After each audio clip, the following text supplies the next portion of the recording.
Objective of this video is to understand internals of generator in Yeoman. Let's start with fundamental concept of generator. In order to avoid code plumbing and in order to avoid diversified development directory structure where team cohesion may get impacted, we can have a concise tool that helps you to generate a predefined directory structure which follows all the best patterns, and that's where generator comes into picture. Yeoman provides you huge number of generators which are out of box available as an official library which can be used in order to quickly generate application structure along with the assets which are needed in order to build applications. So developer don't need to go and do wiring of the application and worrying about different dependencies. In order to ensure that generators are discoverable by Yeoman, it follows a convention of naming the generator, and that convention is name must be preceded by generator hyphen.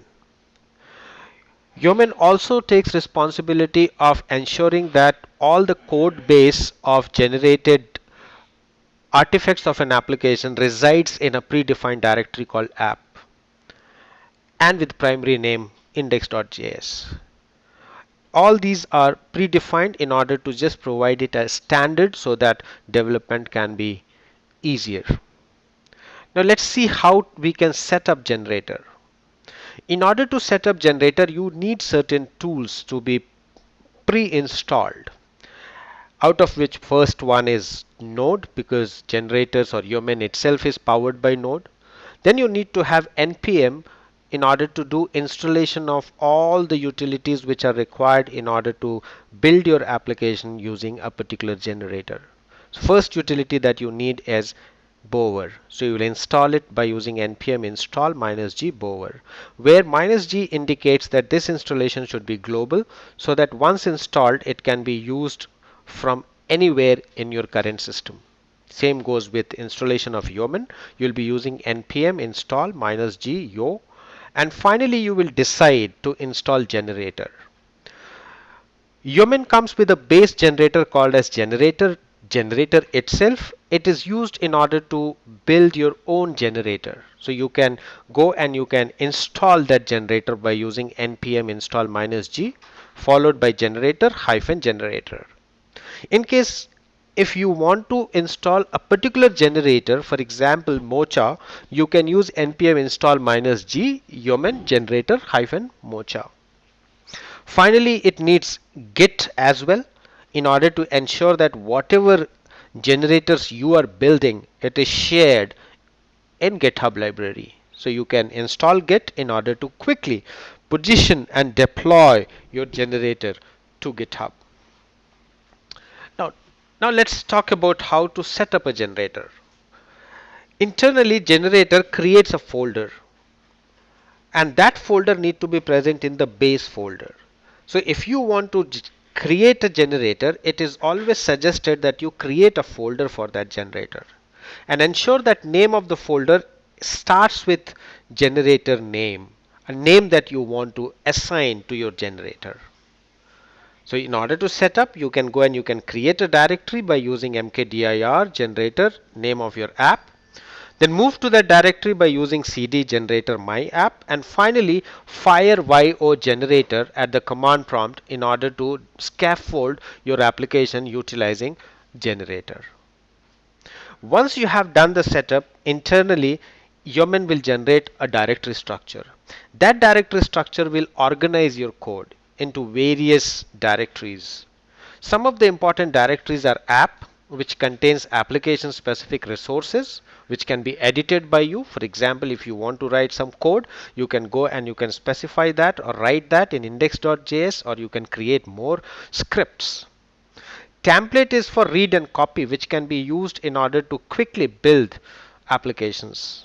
Node module contains all the dependencies which are identified by your npm tool. Test folder contains test specification or test suite along with test cases which can be executed, and then you will have certain configuration file in order to properly configure your application. For example, .editor config is configuration file which will be used by editor in order to organize your code properly. Git attribute will be used in order to host your application with the deployment parameters which will be used in order to deploy application in Git. Then you have git ignore. If you want your build to ignore few git parameters, you can specify that in git ignore. Then you have JS hint RC, which is meant for JavaScript hint. Travis.yml is the build tool which you can use in order to quickly build your application and automate build. Then you have yorc.json, which is the configuration file used by Yeoman to keep the dependencies. Then you have package.json for all the npm dependencies, and you'll have readme in order to project some important information well documented to the user who is going to use your generator.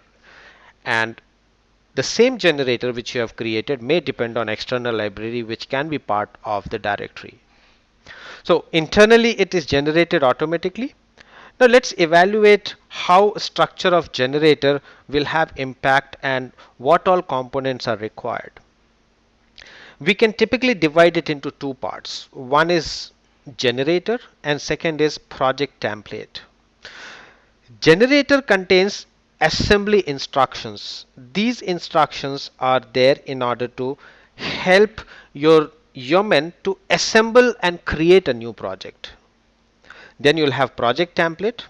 Project template contains hard files which are not required to be modified.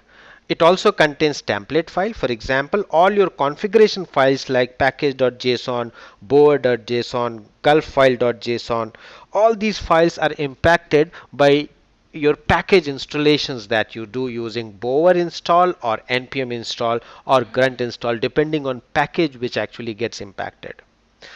So attend your generator structure will be composed of these two important elements. You can go, you can visualize, you can make changes to them, and finally you can make call to install in order to ensure that your changes are made available to your project structure. In this video, we discussed internals of Yeoman generator.